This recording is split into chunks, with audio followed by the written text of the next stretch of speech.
See my disability, I see my ability. They call me disabled, I call myself differently abled. There are some incidents that happen in your life. Those incidents break you, deform you, but they mold you into the best version of you.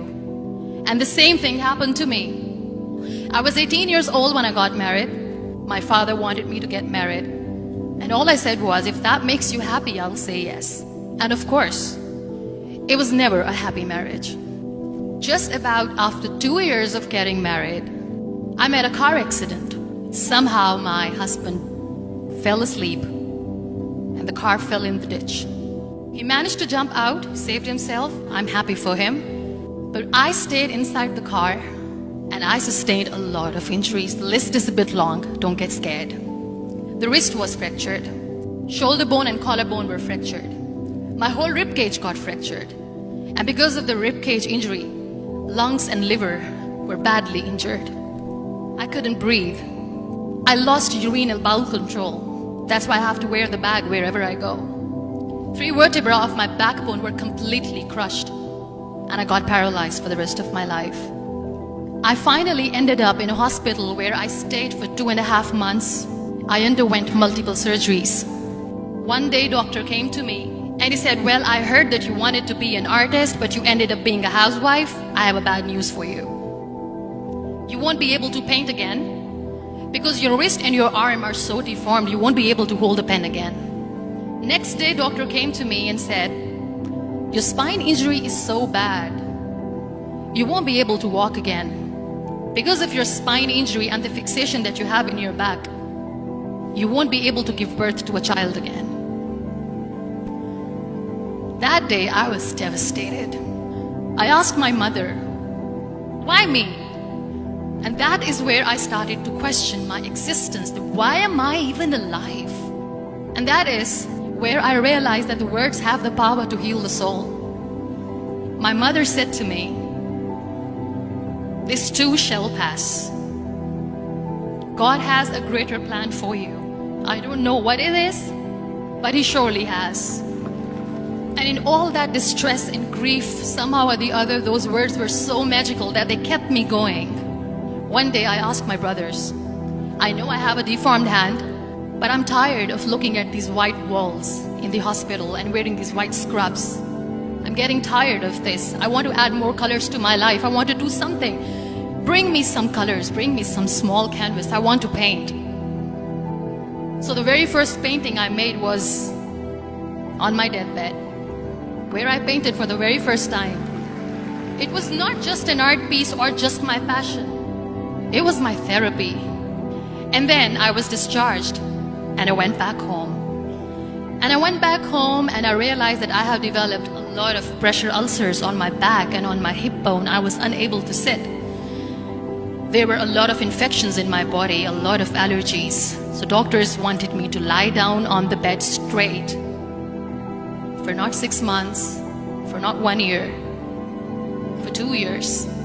I was bedridden, confined in that one room, looking outside the window, listening to the birds chirping, and thinking maybe there will be a time when we'll be going out with the family and enjoying the nature. That was the time where I realized how lucky people are. That is the time where I realized that the day I'm going to sit, I'm going to share this pain with everyone to make them realize how blessed they are, and they don't even consider them lucky. That day I decided that I'm going to fight my fears. We all have fears. Fear of unknown, fear of losing people, fear of losing health, money. We want to excel in career, we want to become famous, we want to get money. We are scared all the time. So I wrote down one by one all those fears. And I decided that I'm going to overcome these fears one at a time. You know what was my biggest fear? Divorce.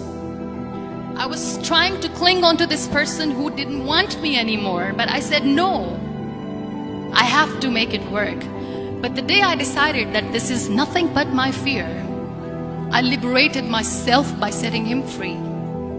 And I made myself emotionally so strong that the day I got the news that he's getting married, I sent him a text that I'm so happy for you and I wish you all the best.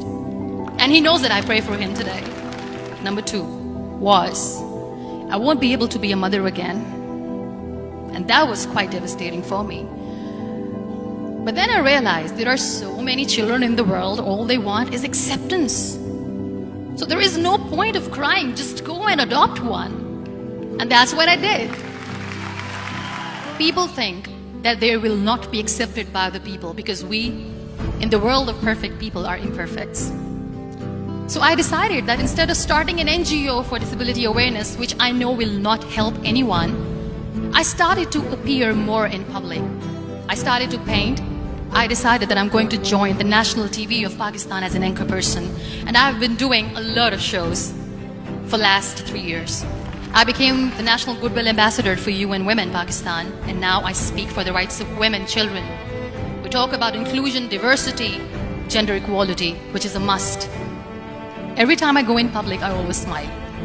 It's always a big toothy smile on my face, and people ask me, don't you get tired of smiling all the time? What's the secret? I always say one thing, that I have stopped worrying about the things that I have lost, the people that I have lost.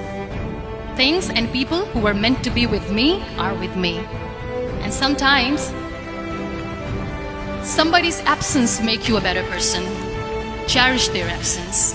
It's always a blessing in disguise. Live your life fully.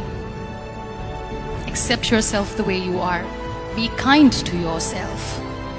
Be kind to yourself. I'll repeat, be kind to yourself, and only then you can be kind to others. Love yourself and spread that love. Life will be hard. There will be turmoils, there will be trials, but that will only make you stronger. So when you accept yourself the way you are, the world recognizes you. It all starts from within.